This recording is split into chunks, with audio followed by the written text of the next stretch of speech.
कृष्णं विदुः परं कान्तं न तु ब्रह्मतया मुने गौडप्रवाहो परमस्तसां गुणधियां कथम्।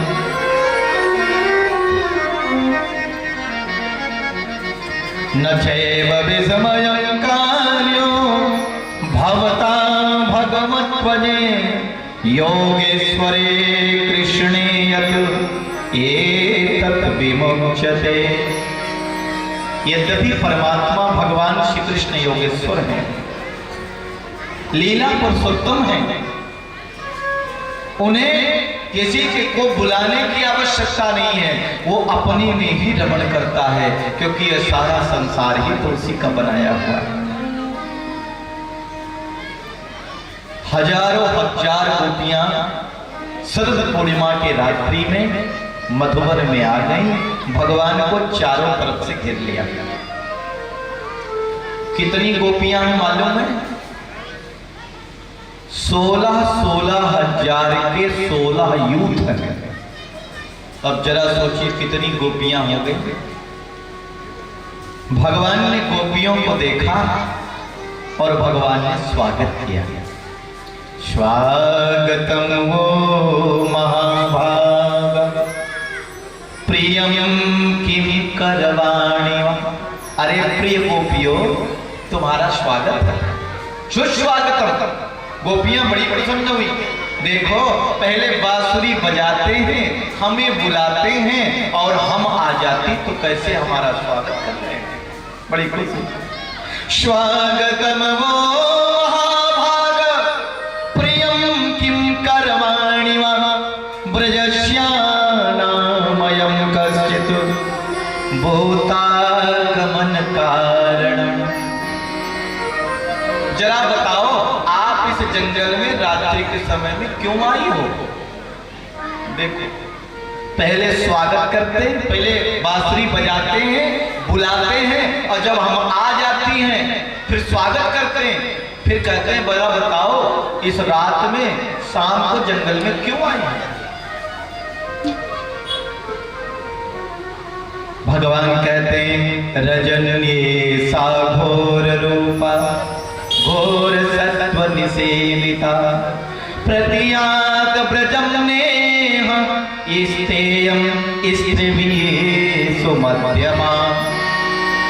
देखो, ये घोर रात्रि है, ऐसे रात्रि में आपको घर से बाहर नहीं आना चाहिए, हैं? शरद पूर्णिमा की रात्रि हुई तो क्या हुआ, लेकिन घोर रात्रि है। पति जी खोज रहे होंगे, माता जी ढूंढ रही होंगी, सासू जी खोज रही होंगी, बच्चे तुम्हें खोज रहे होंगे, हैं? अब आप इस जंगल में चली आई, क्यों आई? जाओ, वापस जाओ। ऐसे रात्रि में नहीं आना चाहिए। गोपियां कुछ बोलती नहीं। भगवान ने कहा वो हो समझा इस जंगल में क्यों आई हैं रात्रि के समय में? बोले क्यों आई हैं? दृष्टम वनम कुसुमितम राकेश कररंजितम यमुना निनलीलये जलतरु पल्लव शोभितम। आप ये देखने आई हैं कि शरद पूर्णिमा में की रात्रि में ये जंगल कैसे दिखते हैं, ये जंगल में फूले हुए फूल कैसे दिखते हैं, ये यमुना पुलिन कैसे दिखती है, ये सुंदर बालिका जो यमुना में है ये कैसे दिखती है। देख लिया ना? अब चाहे 5 मिनट देखो और चाहे 5 घंटा देखो, जो वस्तु होगी वैसी तो दिखेगी। जाओ जाओ, वापस जाओ। गोपियों ने कहा हम ये जंगल देखने नहीं आए, हम ये यमुना पुलिन को भी देखने नहीं आए। बोले तो फिर क्यों आई हो?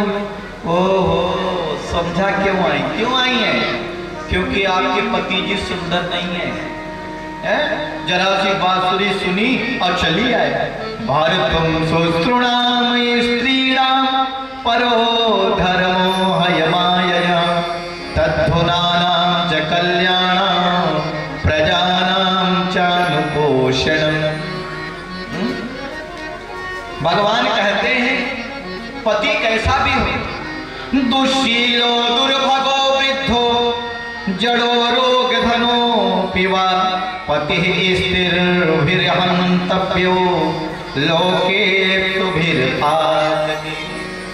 पति दुर्बल हो, गरीब हो, वृद्ध हो, रोगी हो, कैसा भी हो, पति तो पति होता है, उसकी आज्ञा मानना चाहिए। पति विष्णु स्वरूप होता है। बोले वृंदावन बिहारी लाल की। अच्छा ये बताओ, पति भगवान रूप होता है तो पूजा करनी चाहिए ना पति जी, विष्णु रूप होता है। करते क्या? देखो एक है माता जी ने सुना, क्या सुना? बोले पत्नी के लिए पति तो भगवान होता है, विष्णु होता है। उन बेचारी ने कहा आज तक मैंने झूठ झूठ मंदिर घूमा, हमारे घर में ही देवता और मंदिर मंदिर घूम रहे हैं, हमारे घर में ही भगवान, तो क्या करें?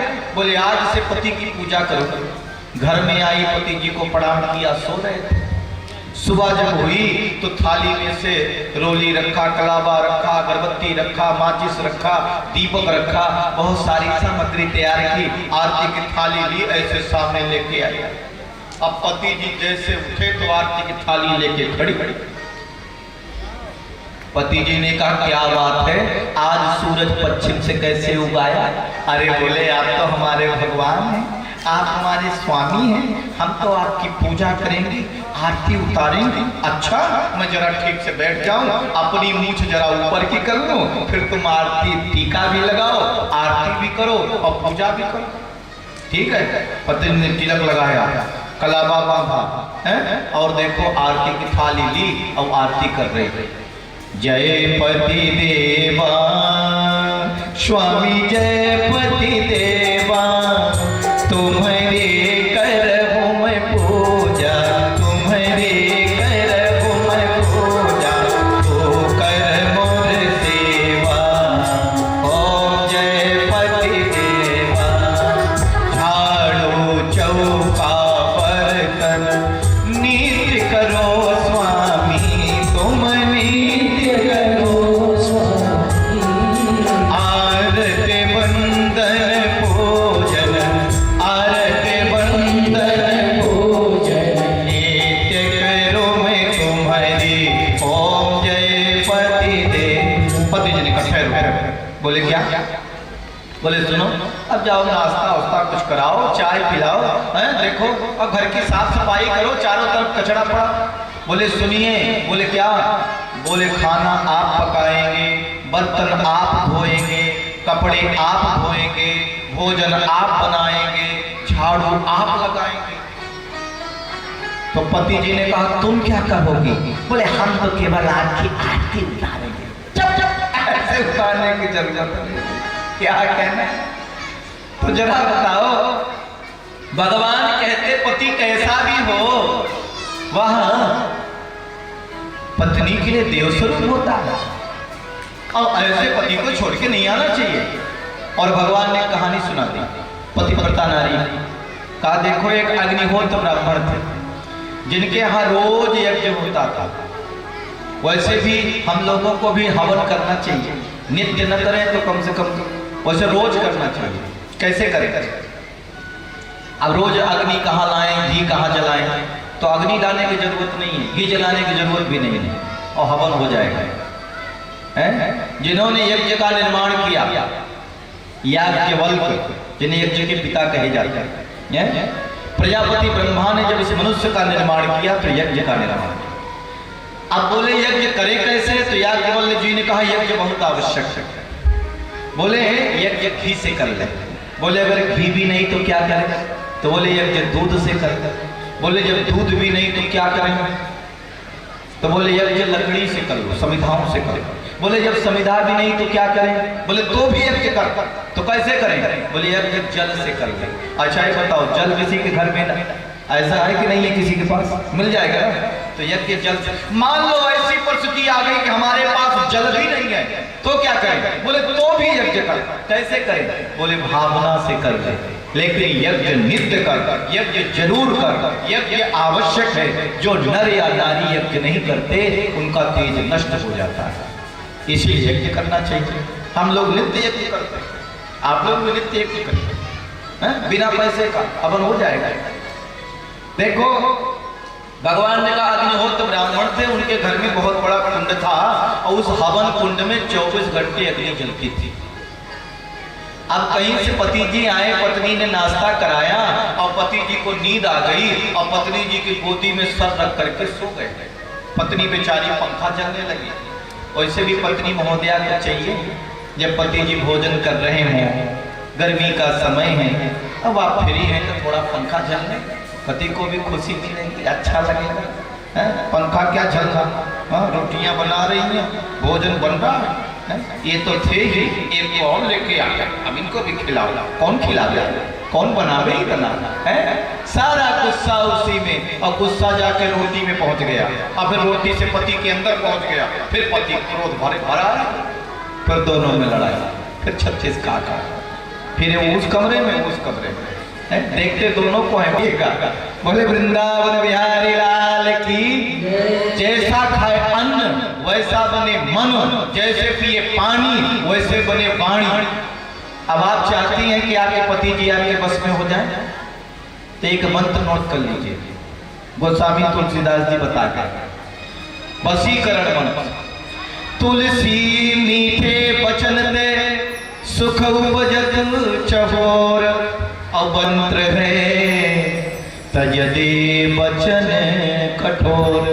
कड़वी वाणी का त्याग करो, थोड़ा मीठा बोलो। पर देखो कैसे व्यक्ति आपके बनते हुए चल जाते हैं। तो देखिए भगवान ने कहा वो हवन कुंड, पति सो गए, पत्नी पंखा चल रही थी, उनका एक नन्हा सा बच्चा था, वो घुटमन चल रहा था, वो हवन कुंड की ओर जा रहा था। पत्नी ने सोच कुंड में गिर जाएगा, और कुछ सोच पाती वो तो हवन कुंड में गिर गया। अब पत्नी सोच रही थी अगर मैं बच्चे को पकड़ने जाती हूँ तो पति की सेवा जाती है, पति पर धर्म जाता है, करूँ क्या। उसने नेत्र बंद कर लिया और घंटों पति को पंखा झलती रही। 1-1.5 घंटे बाद जब पति की नींद खुली तो उस माँ से नहीं रहा कि देखो मेरा बच्चा बचा भी कि जल गया। और जब दौड़ी माँ गई और क्या देखा, अग्नि के बीच में वो बच्चा खिलकानियां मार रहा है, मानो अग्निदेव उसे खिला रहे हो। फट से उसने गोदी में ले लिया। भगवान ने कहा देखा ये होता है सतीपति का प्रभाव। अग्नि भी उस बच्चे को नहीं जला सकी है? अब तुम पति को छोड़ के आ गए, दौड़ वापस जाओ, कोई गोपियों ने कहा पहले ये बांसुरी बजाते हैं, हमें बुलाते हैं, और जब हम आ जाती हैं तो हमें लेक्चर सुनाते हैं।